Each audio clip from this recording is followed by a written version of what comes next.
사도행전 3장 1절부터 10절 신약성경 190쪽 한 절씩 교독하시겠습니다. 제9시 기도 시간에 베드로와 요한이 성전에 올라갈새 나면서 못 걷게 된 이를 사람들이 메고 오니 이는 성전에 들어가는 사람들에게 구걸하기를 위하여 날마다 미문이라는 성전문에 두는 자라. 그가 베드로와 요한이 성전에 들어가려 함을 보고 구걸하거늘 베드로가 요한과 더불어 주목하여 이르되 우리를 보라 하니 그가 그들에게서 무엇을 얻을까 하여 바라보거늘 베드로가 이르되 은과 금은 내게 없거니와 내게 있는 이것을 내게 주노니 나사렛 예수 그리스도의 이름으로 일어나 걸으라 하고 오른손을 잡아 일으키니 발과 발목이 곧 힘을 얻고 뛰어 서서 걸으며 그들과 함께 성전으로 들어가면서 걷기도 하고 뛰기도 하며 하나님을 찬송하니 모든 백성이 그 걷는 것과 하나님을 찬송함을 보고 그가 본래 성전 미문에 앉아 구걸하던 사람인 줄 알고 그에게 일어난 일로 인하여 심히 놀랍게 여기며 놀라니라. 아멘. 네, 오늘도 주님의 보좌 앞으로 나오신 성도님들에게 하나님의 은혜와 평강이 함께 하시기를 축원드립니다. 예. 성도님들 명절입니다. 새해 복 많이 받으십시오. 옆 사람과 반갑게 인사하겠습니다. 새해 복 많이 받으세요. 감사합니다. 네. 예. 오늘은 사도행전 3장 베드로가 날 때부터 안진뱅이를 일으키는 장면 함께 살펴보도록 하겠습니다. 오늘 장면은 주일학교를 다녀보신 분들은 너무나 잘 아는, 또 노래로도 마음껏 불렀던 그런 현장이죠. 은과 금 나 없어도 내게 있는 건 내게 주니 곧 나사렛 예수 이름으로 일어나 걸어라. 예, 창피합니다. 네. 예, 제가 이렇게 설교 시간에 잘 찬양을 안 하는데 한번 해봤습니다. 예, 너무 좋아하고 그냥 머릿속에 영원히 기억될 만한 그런 노래이기도 하죠. 그래서 이 장면을 가지고 함께 은혜 나눠보도록 하겠습니다. 예수님께서 승천하시고 성령이 올 것을 기다리라 하였습니다. 제자들은 다락방에서 기도를 시작하였고 10일이 지나 오순절날 성령이 임하게 됩니다. 이제 성령의 시대, 교회의 시대가 열리게 된 것이죠. 그리고 방언이 터지면서 오순절날 각지에서 모여진 유대인들에게 베드로와 제자들이 설교를 하게 되자 3,000명이 회심을 하고 최초의 교회, 예루살렘 교회가 탄생하게 되었습니다. 예수님의 죽음, 예수님의 십자가의 사역으로 이 땅 가운데 놓고 가신 게 있다면 그것이 바로 교회입니다. 예수님 마치 산모처럼 자기의 목숨을 바쳐 자기의 태중에 있는 아이를 낳았는데 그것이 바로 교회이죠. 또한 교회는 하나님께서 열망하시는 것의 산물입니다. 창세 때부터 지금까지 하나님께서 끊임없이 소망하시는 것, 이 땅에 하나님의 통치와 다스림이 임하는 하나님 나라를 만들기 원하셨던 것이죠. 이것을 최초의 인간이었던 아담에게 부탁하였고 그 다음에 노아에게, 그리고 바벨론에서 건져낸 아브라함에게, 그리고 애굽에서 종살이하던 이스라엘 백성들을 건져내신 이후에 가나안 땅으로 인도하시면서 하나님의 법으로, 하나님의 질서로 다스려지는 하나님 나라를 만들라고 명령하였습니다. 하지만 안타깝게도 이 하나님의 소망은 이루어지지 아니하였고 예수님이, 하나님이 직접 육신을 입고 오신 예수 그리스도를 통해서 이 땅 가운데 낳게 되어진 하나님의 믿음의 공동체 교회를 통하여 이 일이 지금도 진행되어지고 있습니다. 교회는 단순히 건물이나 그냥 흔한 사람의 모임이 아닙니다. 교회는 하나님의 나라가 이 땅 가운데 임하는 것의 통로입니다. 하나님의 영광, 하나님의 나라의 그 아름다움, 주님의 다스림의 통치의 기쁨과 증언과 행복이 이 교회를 통하여서 온 세상 가운데 알려지는 것이 바로 이 교회이죠. 교회는 위대합니다. 우리 성도님들이 생각하는 것 이상으로 교회는 위대합니다. 그래서 이 교회는 마지막 세상이 멸망할 때까지 이 땅 가운데 존재하게 되어 있습니다. 이 교회의 사명과 교회의 위대함을 보여주는 구절, 베드로 전서 2장 9절을 우리 함께 읽으시면서 본격적으로 설교 시작해 보겠습니다.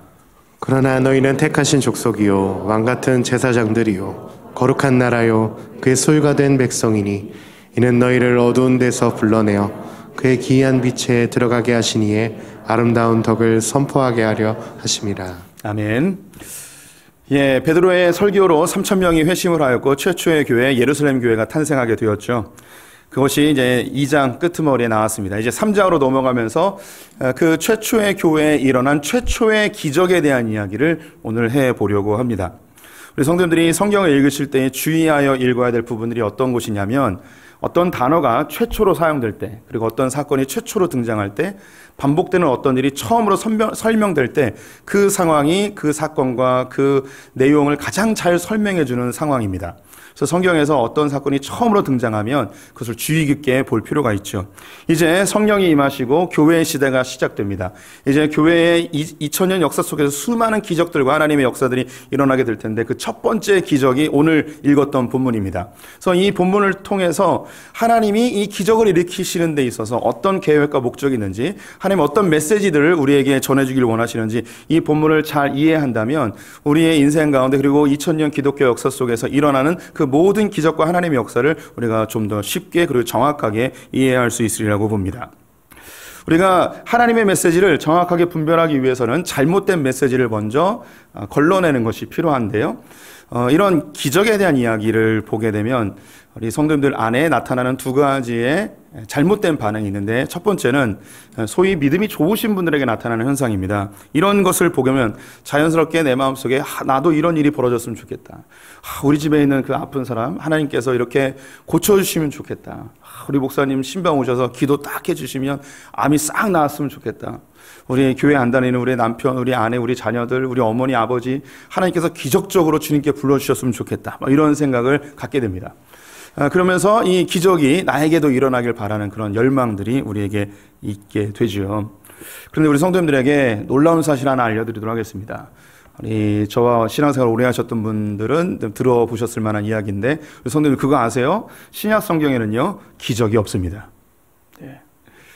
당황스럽죠. 제가 교회에 처음 부임해가지고 성경에는 기적이 없습니다 라고 설교를 했더니 나중에 뒤로 들려왔는데 우리 목사님 이단 아니야? 라고 이렇게 이야기를 들려왔습니다. 놀랍게도 우리가 읽고 있는 신약 성경에는요 기적이라는 단어가 없습니다. 주님이 행하신 일에 대하여서 기적이라고 하나도 쓰지 않았습니다. 신약 성경에 기적이라는 단어가 한 번 나오는데 거짓 선지자들이 거짓 기적으로 사람들을 미혹할 때 이때 기적이라는 단어를 쓰고, 성경 그 어디에도 기적이라는 단어를 쓰지 않습니다. 대신 무슨 단어를 쓰느냐? 표적, 이적이라는 단어를 씁니다. 표적과 이적은 같은 뜻인데요, 영어로 이야기하면 사인입니다. 사인. 그래서 성경에는 아예 영어로 사인이라고 기록된 것도 많이 있습니다. 사인이라는 것은 어떤 목적과 계획, 메시지가 그 기적 속에 담겨 있다는 뜻이죠. 즉 우리 성도들이 하나님 내 삶에 기적을 일으켜주세요, 하나님 이렇게 해주세요 라고 간절히 원하고 소망하고 제발 기적이 일어났으면 좋겠습니다 라고 생각할지라도 성도들이 생각하는 그 기적은 절대 일어나지 않습니다. 주님은 어떤 기적을 일으키실 때에 반드시 목적과 계획, 메시지를 담은 것만 일으키시기 때문이죠. 내가 원하는 것, 내가 원하는 대로 그 기적은 절대 일어나지 않는다는 것이에요. 그래서 이 기적은요 표지판에 비유할 수 있습니다. 우리 성도님들이 어떤 길을 가는데 그 길을 잘 가고 있는지를 보여주는 것이 바로 이 표지판이죠. 그런데 이 기적에 집착하는 사람들은 이 표지판이 향하고 있는 방향이 중요한 게 아니라 이 표지판을 붙들고 있는 사람이에요. 이 표지판이 정말 중요하다고 생각하는 거죠. 표지판은 절대 중요하지 않습니다. 표지판이 가리키고 있는 그 방향으로 잘 가느냐가 중요한 것이죠. 두 번째로 이 기적에 대하여서 우리 성도님들 안에 나타나는 잘못된 반응이 있다면 그것은 무엇인가 하면, 이런 기적을 딱 읽으면 우리 마음속에 이게 어떻게 이런 일이 벌어질 수 있는가, 이런 비과학적인, 비이성적인 일이 어떻게 일어나는가, 이런 미신적인, 원시적인 일이 어떻게 일어날 수 있는가, 내가 두 눈으로 보지 않고는 절대 믿을 수 없어, 이런 반응이 나타나는 분들이 있을 수 있습니다. 그런 반응 너무나 자연스럽고 주님께서 그런 걸 질책하거나 책망하시진 않습니다. 하지만 우리 성도님들이 조금 더 깊이 생각해 볼 필요가 있는데, 하나님께서 이 세상의 자연 질서를 창조하셨습니다. 그리고 하나님의 주권 속에서 이 자연 질서는 한치의 오차도 없이 잘 진행되고 있고 순환되어지고 있죠. 그렇다면 하나님께서 이 세상의 자연 질서를 창조하셨다면 이 자연 질서가 그 예상 밖에 일어나는 일을 우리는 흔히 기적이라고 이야기하는데, 그 창조하신 그 주님이 이 자연 질서 안에 개입해 들어오는 것, 이거 왜 가능하지 않겠습니까? 이것을 소위 기적이라 이야기하는 것이죠. 또 하나님께서는 시간도 창조하셨습니다. 우리는 시간 속에 살고 있지만 하나님은 영원 속에 살고 계시죠. 그래서 때로는 이 시간의 개념을 뛰어넘어서 그리고 시간을 멈추시기도 하며 시간 세계로 주님이 들어오시기도 합니다. 이것을 우리는 기적이라 이야기하죠. 여호수아가 전쟁을 할 때 태양이 멈추는 상황이 벌어졌습니다. 시간 안에 주님이 개입해 들어오시는 거죠. 시간을 창조하신 분이 시간 안으로 개입해 들어오는 것 충분히 가능하신 일입니다. 그럼에도 불구하고 우리가 이런 기적들을 아직 이해되기 어려우신 분들이 있을 수 있습니다. 근데 이것을 돕는 제가 한 영상을 하나 준비해 봤는데요. 영상을 보면서 설교를 이어가 보겠습니다.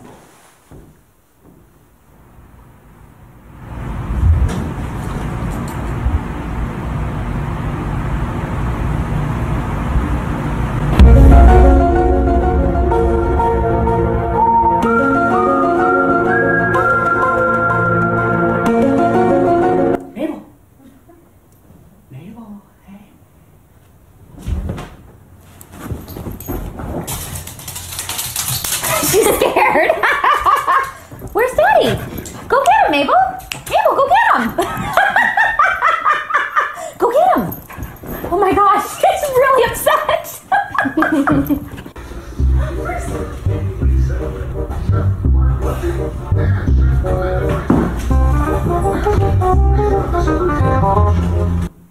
끝입니다. 네. 이 강아지들이 주인이 갑자기 사라졌죠. 그들에겐 있어서 이건 기적입니다. 근데 우리의 입장에서는 뒤로 숨은 것을 우리가 이해할 수 있죠. 어쩌면 하나님께서 우리 인간 세상 속에서 역사하실 때에 기적이라고 불려지는 건 인간의 눈으로는 이해할 수가 없습니다. 하나님은 초월적인 분이십니다. 우리는 제한적 육신을 갖고 있어서 우리의 생각과 우리의 판단으로 모든 것을 이해할 수는 없죠. 그리고 이렇게 설명할지라도 이 성경에 나오는 기적들을 아직 다 이해하기 어려우신 분들이 있을 수 있습니다.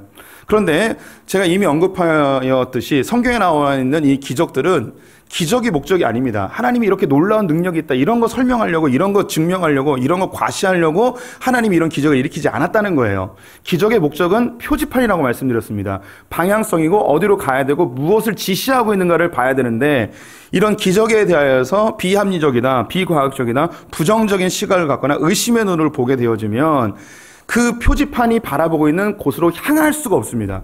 그래서 기적에 집착하는 사람들은 표지판을 붙들고 있는 사람이고 의심하는 사람들은 그 표지판 자체를 의심하여 길을 잃어버리는 사람입니다. 그래서 성경에 나와 있는 이 기적들이 무엇을 의미하고 있는지, 어디를 향하고 있는지, 어떤 방향성이 있는 어떤 메시지가 있는지를 살펴보는 것이 굉장히 중요하죠. 그래서 오늘 교회 시대의 첫 번째 나타난 이 기적을 통하여서 기적이 우리에게 주는 방향이 무엇인가 4개의 방향으로 한번 살펴보도록 하겠습니다. 첫 번째 이 기적은요, 위를 바라보게 합니다. 하늘을 바라보게 하는 것이죠. 오늘 이 장면의 첫 시작은 제9시에 베드로와 요한이 성전에 기도하러 올라가는 장면부터 시작을 합니다. 제9시라 하면 요즘 우리의 시간으로 3시입니다. 유대인들은 하루에 3번 기도하였는데요. 오전 9시와 12시와 3시에 기도하였습니다. 지금 이 제자들이 오순절날 성령 강림을 경험하고 성전에서 전도하여 3,000명이 회심한 이후 아직 하루가 지나지 않았습니다. 아마도 9시쯤에 아침 기도하는 그 시간에 성령이 임하지 않았을까 싶습니다. 그리고 6시간 정도가 지나서 제9시 즉 오후 3시에 성전에 올라가 제자들이 함께 기도하려는 그런 발걸음을 옮기고 있는 것 같습니다. 근데 이 성전으로 올라가는 많은 문들이 있는데 10개의 문이 있습니다. 그 중에 미문이라고 불리는 곳이 있는데 이것이 이제 아름다운 문이라는 뜻입니다. 이곳에 날 때부터 걷지 못하는 안진뱅이가 구걸을 하고 있었습니다. 이 사람은 혼자 걸을 수 없어서 매일 아침마다 누군가의 도움으로 이 미문에 도착하게 됩니다. 그는 소리를 높여 한 푼 줍쇼, 한 푼 줍쇼 사람들에게 구걸을 하며 생활을 하고 있었죠. 이 안진뱅이가 미문에서 구걸을 하고 있을 때에 그 소리를 들은 베드로와 요한이 그 안진뱅이를 주시하여 봅니다. 자기를 바라보는 두 사람의 눈과 마주치게 되죠.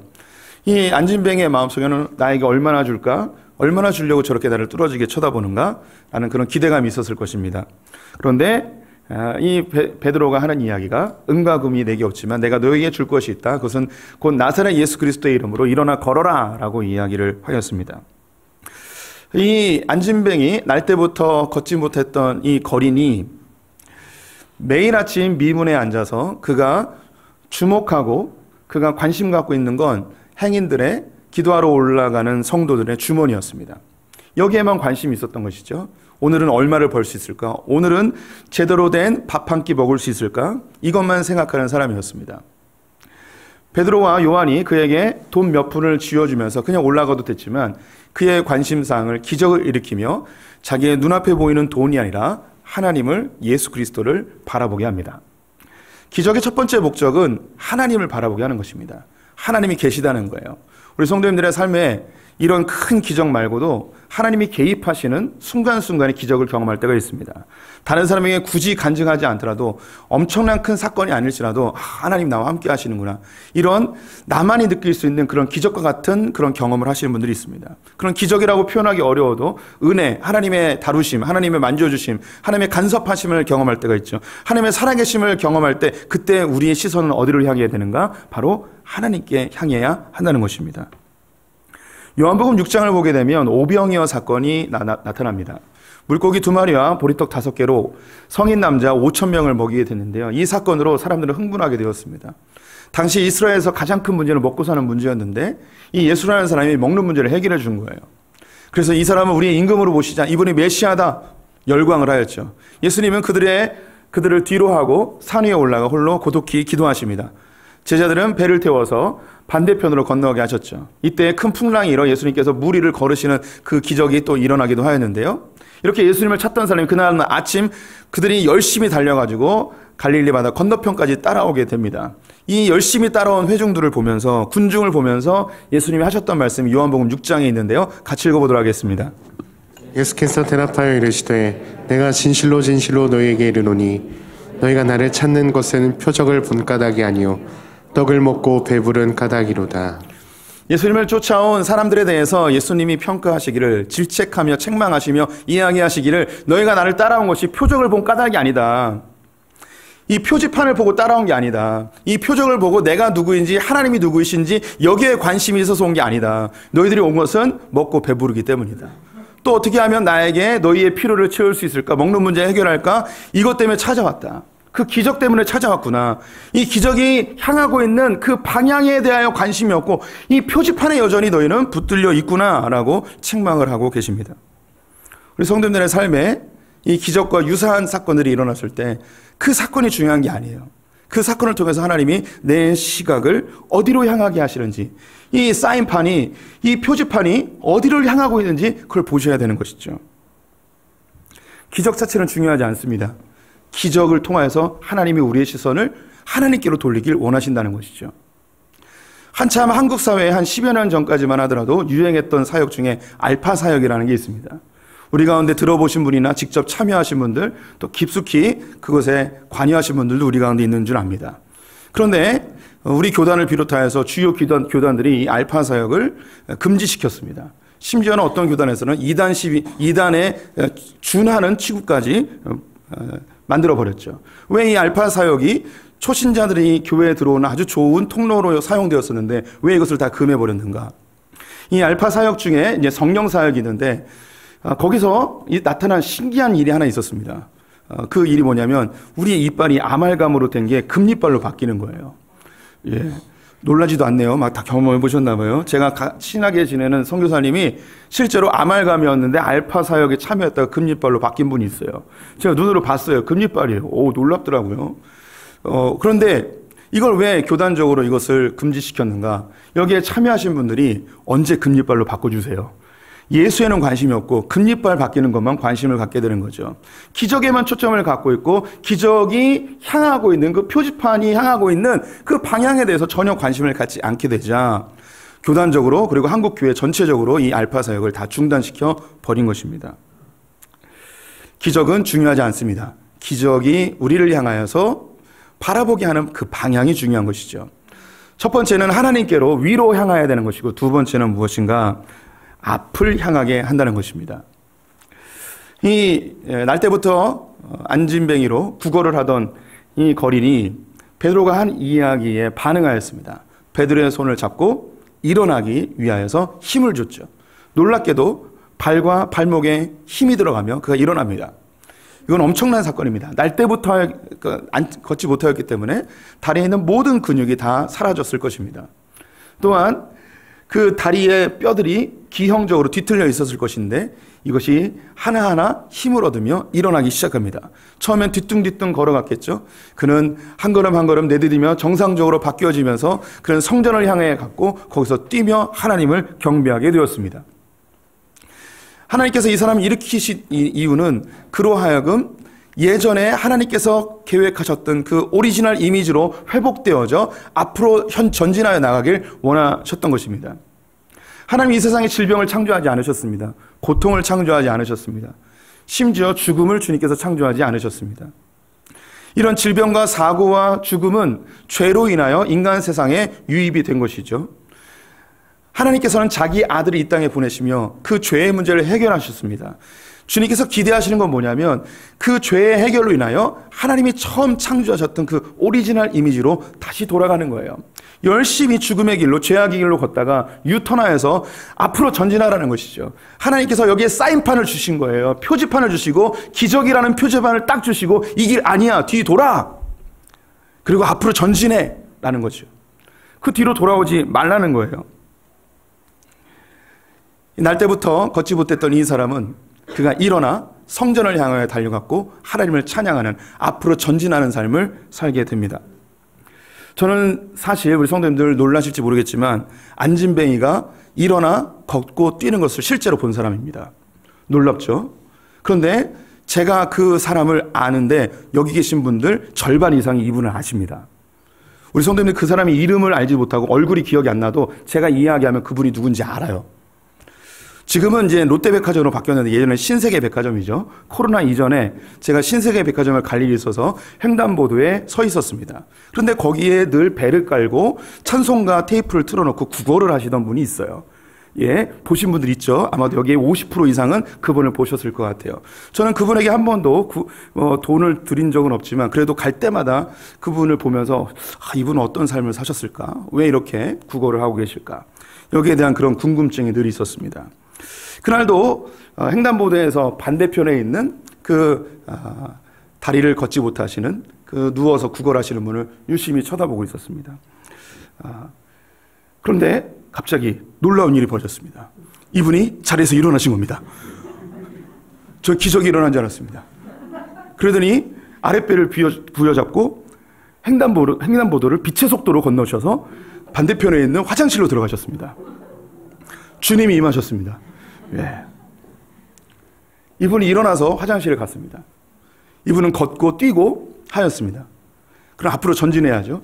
그런데 이분은 화장실을 나온 이후에 어디로 돌아갔을까요? 옛자리로 다시 누워서 자기의 본업을 충실히 감당했겠죠. 오늘 여기에 나오는 이 날 때부터 안진병이었던 사람, 이제 걷게 됩니다. 사실 걸은 이후에 그의 삶이 이전보다 더 어려워질 수도 있습니다. 그런 이 뒤에 보면 그가 40여 살이라고 되어 있습니다. 40살까지 해본 일이 없습니다. 그가 하는 것이라고는 구걸밖에 없었습니다. 그는 아는 사람도 없고 그의 가정도 충분히 넉넉하지 않았을 것이라고 충분히 예상이 되어집니다. 그가 할 수 있는 건 어쩌면 구걸밖에 없을 것입니다. 차라리 여기서 나를 직접 본 사람이 얼마 안 되니까 예전의 삶을 돌아가 그때 구걸할 때가 더 잘 먹고 잘 살았는데 후회하며 그 옛삶으로 돌아갈 수도 있는 것이죠. 근데 주님께서 이러한 놀라운 기적을 통하여 우리에게 주시는 메시지는 뭐냐면 옛삶으로 돌아가지 말고 앞으로 전진해 나가라는 겁니다. 요한복음 5장에 보게 되면 베데스다 연못가에서 예수님께서 38년 된 병자를 낫게 하시는 장면이 있습니다. 앉았던 자리를 들고 일어나 걸어가라 라고 이야기하죠. 그런데 이 38년 된 병자는 자기를 낫게 하신 그 주체가 누구인지도 잘 확인하지 않고 그냥 그의 걷게 된 것에 대하여 감격해하며 뛰었습니다. 그날이 마침 안식일이어서 바리새인들과 종교 지도자들에 의하여 그가 지목되었고 그가 질책당하게 됩니다. 너를 낫게 한 사람이 누구인지 말하라 하여튼 그가 예수라는 것을 뒤늦게 깨닫게 됩니다. 그리고 군중들 틈 안에서 예루살렘 성 안에서 예수를 다시 만나게 됩니다. 예수님께서 그 38년 된 병자에게 이렇게 이야기하십니다. 요한복음 5장 14절 함께 읽습니다.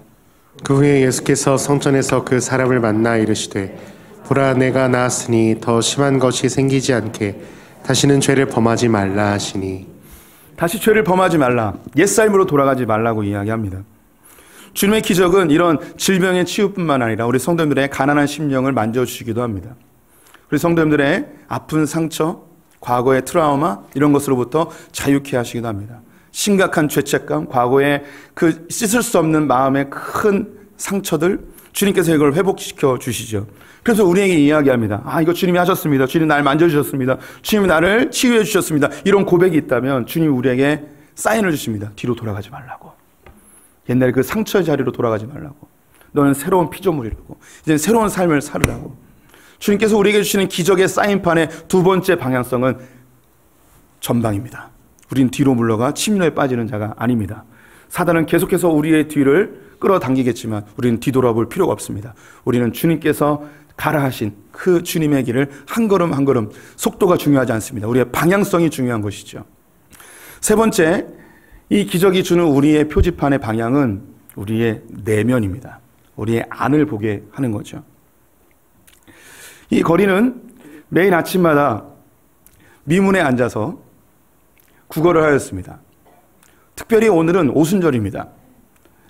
전국에 흩어졌던 유대인들, 심지어 해외에 있는 유대인들까지 이 성전에 오는 날입니다. 우리로 이야기하면 대목입니다. 대목.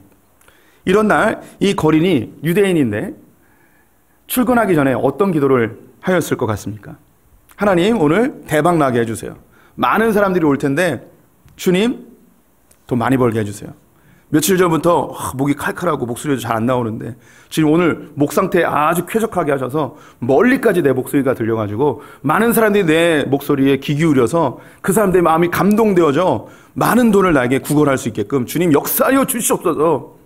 이런 기도를 하지 않았을까요? 그가 할 수 있는 기도는 지금 눈앞에 보이는 문제 정도 해결하는 그 기도가 그의 전부였을 것 같습니다. 그런데 베드로와 요한의 이 기적은 그가 눈에 보이는 그 문제에 집중하는 것이 아니고 그의 본질적 문제, 그 안에 있는 그의 갈급함을 해결할 수 있는, 영원히 해결할 수 있는 예수 그리스도, 그분에게 집중하게 합니다. 우리 역시 이 안진뱅이가 갖고 있는 그런 시급한 문제처럼 우리 성도님들이 각자 갖고 있는 문제들이 있습니다. 이 날 때부터 안진뱅이였던 사람의 이 문제가 굉장히 커 보이죠. 그런데 이것도 남의 문제입니다. 결국 우리 성도님들이 각자 갖고 있는 자기의 문제가 가장 큰 문제이죠. 그런데 그 문제가 해결된다면 다른 문제가 안 찾아올까요? 대학에 들어가면 모든 문제 해결될 것 같았는데 또 취업이 기다리고, 취업을 하면 결혼이 기다리고, 결혼 이후에는 양육이 기다리고, 그 위엔 재정적인 문제들, 건강의 문제들, 끊임없는 우리의 삶의 문제들이 있습니다. 그때마다 눈앞에 보이는 문제들에만 집중하지 우리의 내면에 있는 것을 집중하지 못합니다. 정말 내게 필요한 것이 무엇인지, 영원한 기쁨이 무엇인지, 영생의 삶이 무엇인지, 우리는 이것에 대해 관심이 없게 되고 내 진정한 필요가 무엇인지, 내 깊숙이 내면에 있는 진짜 갈급함이 무엇인지, 깊은 상처의 원인이 무엇인지 우리는 궁금해하지 않고 그냥 겉으로 표현되어진 것만 관심을 갖고 살아갈 때가 많이 있죠. 근데 이때 이런 기적들, 주님이 우리를 만져주심, 주님이 내 삶에 개입하심을 통하여 명확하게 표지판으로 이야기하십니다. 네 내면을 바라봐라. 너에게 정말 필요한 게 뭐냐? 주님의 다루심을 경험한 여기 계신 많은 분들이 계실 겁니다. 참 놀라운 게, 나는 전혀 인지하지 못했고 꼭꼭 숨겨놨던, 정말 어린 시절에 정말 숨겨졌던 나의 상처와 아픔을 주님이 정확하게 찝으시고 나를 건져내시는 그런 장면들을 많이 보게 됩니다. 이게 주님이 하시는 일이에요. 너에게 정말 필요한 건 그게 아니야. 나야, 나.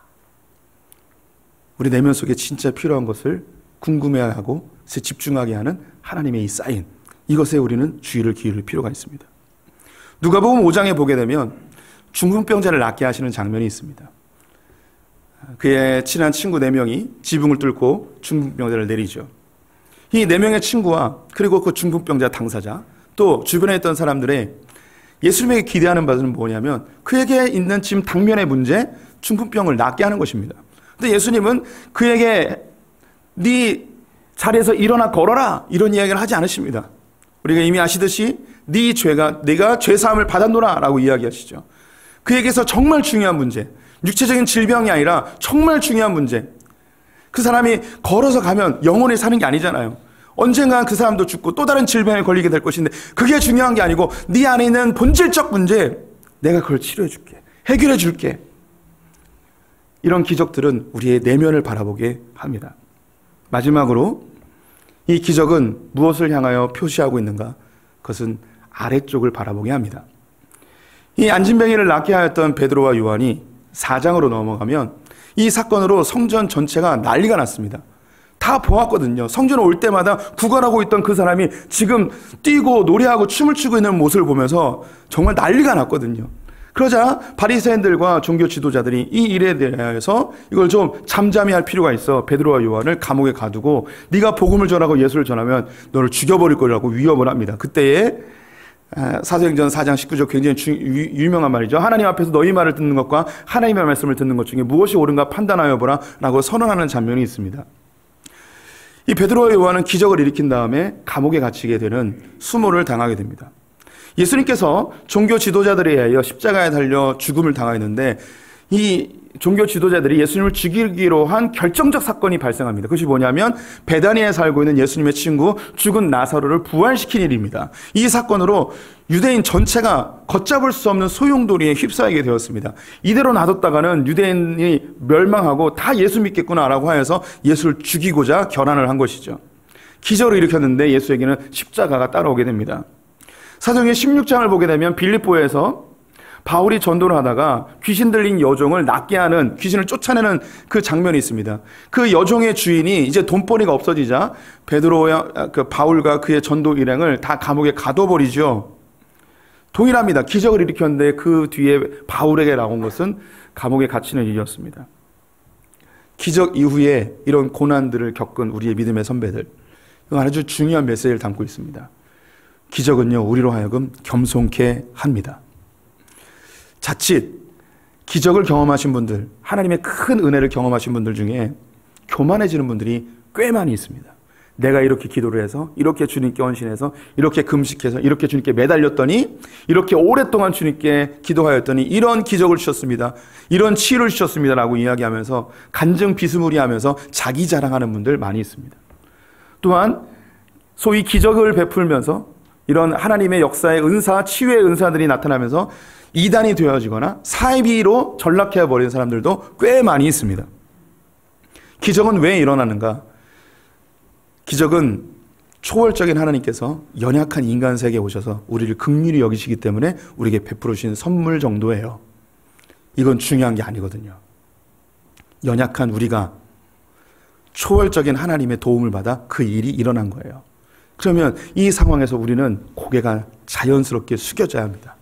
우리 성도님들이 하나님의 은혜와 기적을 경험하셨다면 그 무엇보다도 고개가 숙어지며 주님, 저는 아무것도 할 수 없습니다. 주님 없이는 아무것도 할 수 없습니다. 겸손한 자가 되어야 할 것입니다. 우리 가운데 기적을 소망하고 기적이 일어났으면 좋겠다라고 생각하는 분들 있으시죠? 그런데 우리 성도님들, 내 삶에 신앙생활 50년, 60년 했는데도 기적 한 번 안 일어났다 이야기하시는 분도 있다면 그게 더 잘 살고 있는 거예요. 왜 기적이 안 일어날까요? 기적은 하나님이 내 삶에 개입해 들어오시는 거거든요. 특별한 역사로. 근데 그런 게 없어요. 왜 개입 안 하셨을까요? 잘하고 있으니까. 잘하고 있거나 완전히 버렸거나 둘 중에 하나인데, 예. 이렇게 교회에 매주마다 오시는 정도면 잘하고 있다는 거예요. 잘하고 있으면, 내가 그 길을 잘 가고 있으면 표지판에 별 관심이 없어요. 내가 가는 방향이 맞으니까 표지판에 관심이 없죠. 그런데 내가 길이 되게 잘 가고 있나 잘못 가고 있나, 이때는 표지판에 대해 관심이 많아집니다. 그때 기적이 일어나는 거죠. 이 표지판, 내 잘못한데 뒤돌아가야겠네. 그때 하나님이 개입하시면서 기적을 일으키시는 것이죠. 우리 성도님들, 너무 기적을 바라지 마시고, 하지만 우리의 삶에 하나님의 간섭이 있다면, 그리고 이런 성경에 나와 있는 기적의 현상들, 그리고 주변에 우리의 지인들 가운데, 우리의 동료들 가운데 이런 기적을 경험한 분들을 만났다면 우리 성도님들이 잘 해석하셔야 돼요. 첫째는 하나님이 계시는구나. 두 번째는 앞으로 가야 되는구나. 뒤를 돌지 말고 앞으로 가야 되는구나. 그리고 내 내면에 진짜 필요한 게 무엇인지 살피고, 그리고 이런 놀라운 은혜를 주신 주님 감사합니다. 겸손할 수 있는 성도님들 되셔야 할 것입니다. 이렇게 믿음의 길 잘 가는 우리 성도들 되시기를 축원드립니다. 기도하겠습니다. 하나님, 우리의 삶에 개입하셔서 우리를 천국까지 인도하시는 주님을 신뢰합니다.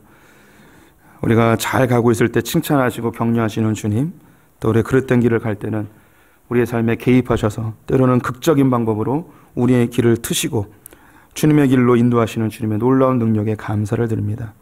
하나님, 우리 성도님들의 삶에 하나님 은혜 베풀어 주시옵소서. 주님의 살아계심을 경험케 하여 주시옵소서.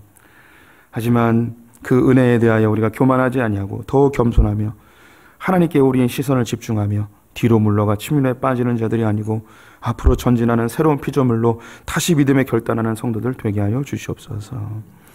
특별히 우리 성도들의 가정 속에 믿지 않는 우리 구성원들이 있습니까? 주님 찾아가셔서 그들의 삶을 돌이키어 주님께로 돌아오게 하여 주시옵소서.